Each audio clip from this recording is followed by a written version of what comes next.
That too was bad. But it was used by every Jew who didn't want to use. And then the Jews themselves call us falasha. Remember, we are black. We are black Jews. And there are black Jews in India, the Cashapp Jews. There are black Jews all over the place. You didn't know it. There were black Jews in the Caribbean. Their tribe, dealing with us, and practices Judaism according to the law of Moses. Now this is falashas, as they were called.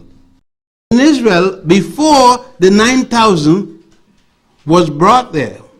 These are here from the time of the destruction of the Second Temple. But you had never seen one in the Daily News, the New York Times, the Mirror, dealing with Israel from the time of the Balfour Declaration and from the time of the so-called independence in 1947. Yet the falasha had put to the Israeli parliament, I forget the name that's used, as a president, I'm going, before I finish. And it was rejected at different times. But yet, the Hebrew people at home started to use the word falasha and accept the term also. Because you see, when your master got power, you will accept whatever term he placed you under, today or tomorrow. And this was them returning to Israel before the big war, the latest war with the Arabs. So there you see black falashas from Ethiopia. They were known. They were known, not only known, but it had been accepted quietly that the falashas come from the original Jew. And many blacks were bragging about it. I didn't brag about it. Because if the falasha, using the vulgar name, was the first Jew, he was still a bastard like all the Jews, like the white Jew. In the final 30 minutes of his lecture, Cultural Genocide in the Black and African Studies Curriculum, Dr. Yosef Ben-Jochannan confronts the historical and cultural erasure of African people from the world's major religious, moral, and intellectual traditions. He begins by reminding his audience of the presence and significance of black Jews throughout the world and within the Jewish diaspora. Dr. Ben asserts that the black Jews existed long before the emergence of modern European-looking Jews who are now globally recognized as the face of Judaism. Despite this historical reality, he explains that the images, records, and stories of these early black Jews have been deliberately hidden or destroyed. He even points out that the term falasha, commonly used to describe Ethiopian Jews, is a derogatory label given by white colonizers and later accepted by black Jews themselves. Dr. Ben urges his listeners to stop accepting and repeating the stories and definitions given to them by their oppressors, stressing that reclaiming the truth about African identity is the first step in reversing cultural genocide. Dr. Ben-Jochannan then traces the origins of monotheism back to Africa, challenging the Western narrative that credits Hebrews and Europeans with the creation of this spiritual concept. He explains that the Pharaoh Akhenaten of ancient Egypt was the first known figure to reintroduce the concept of monotheism, the belief in one God, long before the biblical Abraham or Moses ever existed. For Dr. Ben, this is not a coincidence, but evidence that much of what the world now considers Judeo-Christian tradition is actually African in origin, stripped from its true creators and rebranded through colonization. He emphasizes that the concept of God itself was taken from Africa and then later presented back to African people by white colonizers as if it were something foreign or superior. This theft of spiritual and intellectual property, he argues, is one of the most devastating forms of cultural genocide, as it convinces the descendants of Africa to reject their own divine heritage. A bad Muslim, a bad Christian, and a Jew are still bad. The religion don't make them good. So if somebody mistreating you under the title of a religion and he's black, he suddenly don't come good. Like some people are trying to tell me the Muslim is my ancient African cousin. How it going to be when there was no Islam before 622? No Islam. Nobody used the word Allah before 622 of the Christian era. And we have to be careful of this. People trying to make us accept their validity by telling us they're one of you. They were original you. In Africa we were so. Like Alex Haley tried to say that we came here, our name was Kente Conti. And we were Jews, how we were Muslim and Jews eating pork chop. And the boat, they were eating pork chop. See, the lie caught up with him. And these are the things that we do not want to deal with distinctly. Again, in the book, I dealt and wrote of Nefertari, and a man by the name of Steve Harvey is going to attack me about Nefertari, and to attack me, and that wasn't what he wanted to attack. He wanted to attack Akhenaten, Amenhotep IV, because I had outlined. You see, if you accept Akhenaten and what Akhenaten had taught, that there is only one God, and Akhenaten was long before Moses. Moses is supposed to be in the 19th dynasty, around the time of Tutankhamun. Akhenaten is long before that, in the 18th dynasty.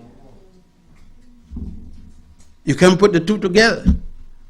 And he taught of a one God by the name of Aten. Before the Jews came up, not with one God, a God above other gods. The Jews' God, they said, thou shalt have no other gods before me. That is not monotheism. It is acceptance of one God above the others. Not one God. The others could be here, but they should not be rated before me.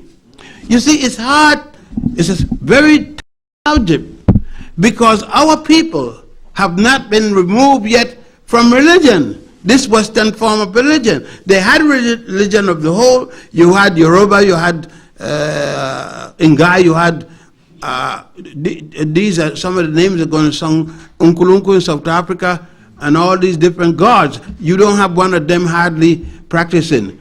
And you will be mad with me because I challenge your Western God. And your Western God just come yesterday. And I am bringing to you gods that we have used. We have used all kinds of different gods in different countries in Africa. Africa, you treat it as if it's a country. Africa is a continent full of countries with different types of laws and behavior. Some of you wouldn't accept, I wouldn't accept, others you would accept. It depends on your own thinking at a particular time. So dealing with this book is a very hard thing. He is claiming, he wants to say that Nefertiti was ruler over Akhenaten, and it couldn't be. Then in it he is complaining of Akhenaten. His black form is just like, you take anybody here, undress them, and say their body, and their lips, and their face, and the nose is congruent. They're ugly. What it is that make them ugly? Well, they look like you and I. But then you and I are ugly. Even though we're winning Miss America's pageantry. But they're not honest about that. When they take a black girl, like they take a white one from Jamaica, Miss Jamaica is a white girl. Last time, this time it's a black girl. And you put her up there against a white girl. Stop. Ask yourself, what could she win? In good reasoning, use a white girl, any white girl, and take any black girl. You can't be judging on the same basis. They're two different people and two ethnic groups. One must automatically win because she is there under standards set up by the man who running and had to lose. So you know it was set up. You know for her to win, somebody had to be lying. Thus, when the white woman, Williams, won it, she was prostituting herself quite a long place and going with man and woman and dog too. Blacks started complaining for what? When I was up at Cornell at the time and the students come, Dr. Ben, what are you going to do about it? What are all you black professors? I said, not a damn thing. She said, but aren't you going to? I said, look, I don't going to do a thing. I come here in the airplane, and that was enough things. To stay in a plane with a white man at the wing is enough. But you heard what he said about his sister? I said, I would have said the same thing too. If she went to bed with a dog, she went to bed with a dog. And if she went with a woman, I wish she did many a times, she went with a woman. She's no damn good. The students became very angry with me, and some didn't speak with me for months, until exam time, of course. I know they were going to speak. I know they were going to speak with me. But then I broke it down to the students. Of what are you going to defend a black person solely because they're black? Then you must go to the jail. And all the black men that rape black women, you must celebrate them. I said, we have a distinction. We celebrate black people who are like us. You must first set a standard. We cannot just celebrate a brother if the brother wants to be in jail and have no repentance to the sister or another brother for what he has done to that sister or brother. He must feel that coming out, he owes us, black people, the right to respect us by leaving us alone.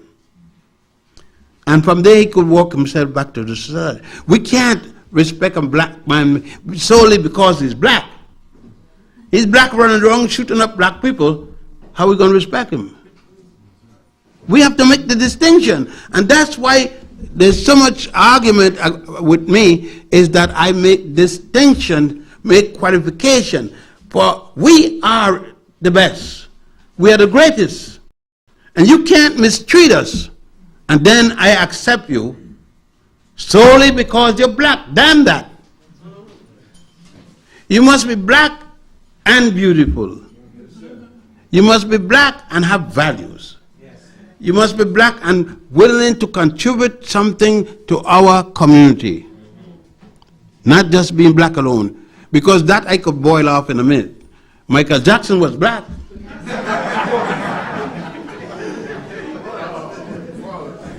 You see, this is the thing. I know I'm not going to bore you much longer, but I got just a few more things and get a chance to question me.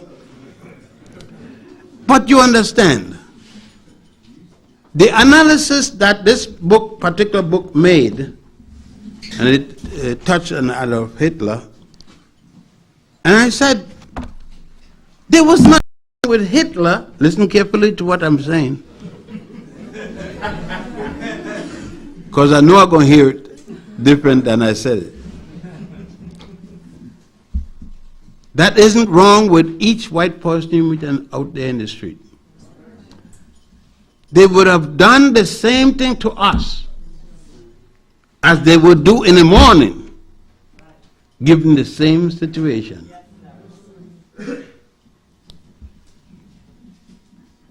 Adolf Hitler was a Christian, a highly honored Christian. He gave the Iron Cross to those who was his favorite. Adolf Hitler burned Jews. He burned blacks who was anything. He did to Senegalese. He altered them. That's cut off their penis and let them live. But how many whites here who would not do the same thing? Even now, today, this day. So I said, why cause Adolf Hitler? And the statement that he killed 18 million Jews, he killed 18 million people, of whom some were Jews. He killed Christians, he killed atheists, he killed faggots, he killed lesbians, and all them kind of people. And I don't say excuse me for faggots. There's no excuse. He killed faggots. That's what he killed. I read a Jewish book, and it tells me a faggot is a man who acts like a goat, and give up sex like a woman. I don't know what it means, because any woman that gives up sex for her behind, she's in trouble. A faggot has nothing to do with a woman, period. He acts like, but he can never reach the quality of a black woman. So I'm very particular with that, that to let the world know, that goes for you brothers, that you don't beat up on the sister, because the sister is the mother of your children, or at least some men's children. And I wouldn't have liked my father beating on my mother, otherwise I probably would have to put a period behind his life. But he didn't beat my mother. I thank him for being that generous. He was older, and I go along with that. He was 27 years older than my mother. And she was a pretty succulent thing in... tried to be a midwife, and he had lost his first wife. So he really, under circumstances, it would be a long thing to discuss how he and my mother met. She was running from him backwards, and he caught her and everything. But anyhow, this is the reflection of the book at that particular time. And I said to you, nothing has changed. I then went to Egypt. I had had enough by then. I had started in 1957 to carry, as early as 1957, to carry people to Egypt, to study, to visit some of the scenes. So I was quite aware that much of what had been taught by my Hebrew teachers was incorrect, to say the least. I had dealt with Imhotep, Akhenaten, Isis, and so forth, using some of the Greek names and so forth, the Sphinx, other thing. I had dealt with Queen Tayai, that's Akhenaten's mother, and so forth. I dealt with the Pharaoh Amen. These were another thing. During the Roman period, many Africans had become, Roman and Greek, become part of the royal family. Greeks had not, and that's why I tell you, be careful. The Greeks had not instituted what we call racial superiority. And we have to be careful in our uses not to give to the ancients, unless you have specific case that you point out, because the first and only time we can start racial discrimination would be the Arabs in Spain, when they were classifying race horses and human beings. And that's the farthest back you can put the type of races that we are talking about with shackles and so forth. It must be done on a basis, just like people saying Cleopatra was a great black Egyptian queen. When? Cleopatra was the worst prostitute that ever been in the whole world. A white prostitute. Who was her father? Her father was a Starop from Persia. I'm sorry, her mother was the daughter of the Starop from Persia. And her father was Ptolemy the First, who called himself Sutter, a general in Alexander's army. And when Alexander died, he killed the Starop, took his daughter, forced her into marriage, and she produced a daughter called Cleopatra the First. And every daughter is coming from all the Ptolemies, the sons, were called Cleopatras, and the daughters were called Cleopatras. There were 8 of them. And the sons were called Ptolemies. There were 15 of them. Cleopatra the 7th, that's is the one that you're talking about with Marcus Antonius. Now, how the hell are you going to get her black? She's from Persia. Her family is from Persia. She was born in Egypt, but of this parentage. I'm sorry to disappoint you, but hell, it got to be told to stop worshiping that, whatever you call her. You see what I mean? It is like some men. They say Ramesses was a great man. Which Ramesses? Which one are you speaking? The 15 Ramesses. Ramesses the first to Ramesses the 15. Only Ramesses first and second were Ramesses. Ramesses the third was a commander in the army that overthrew the government and took over, and then took the name because he liked it, Ramesses the third. But he was no relative to the second. And it goes on. It goes on even in books. I am reading. They don't specify which Ramesses, which Sosostris, which this, that, and the other. They just read one book and decide they could write a book. Like they come to Egypt and read one trip, and next trip they bring their own. Because the money goes to them. The money isn't spent in Egypt in any village, not a village they own, some of them can't tell you one person they know that they're right.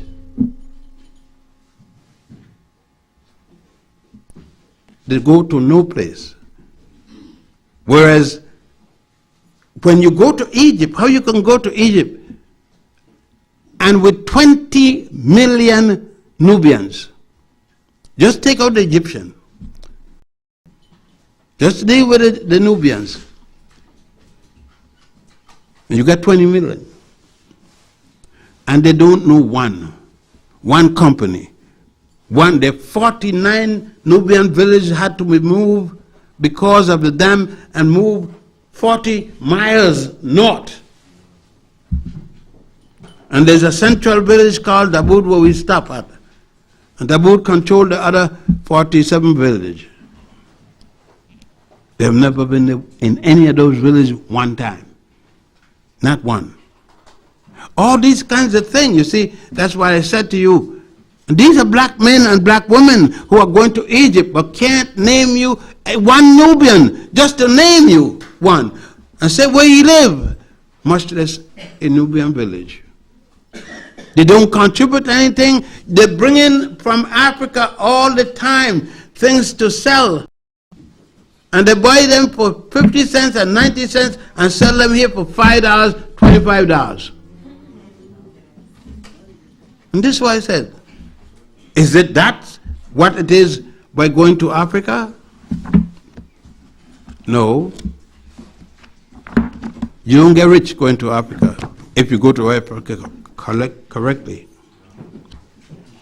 And that's why I put the penitent slave. I deal with all of that in here. I put Africans from Europe and put them in a different status and show them.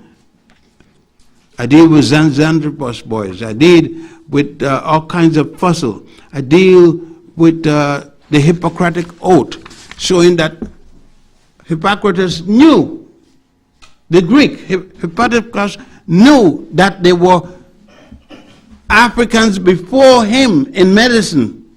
He swears that he will practice medicine according to Aesculapius, the Greek name for Imhotep.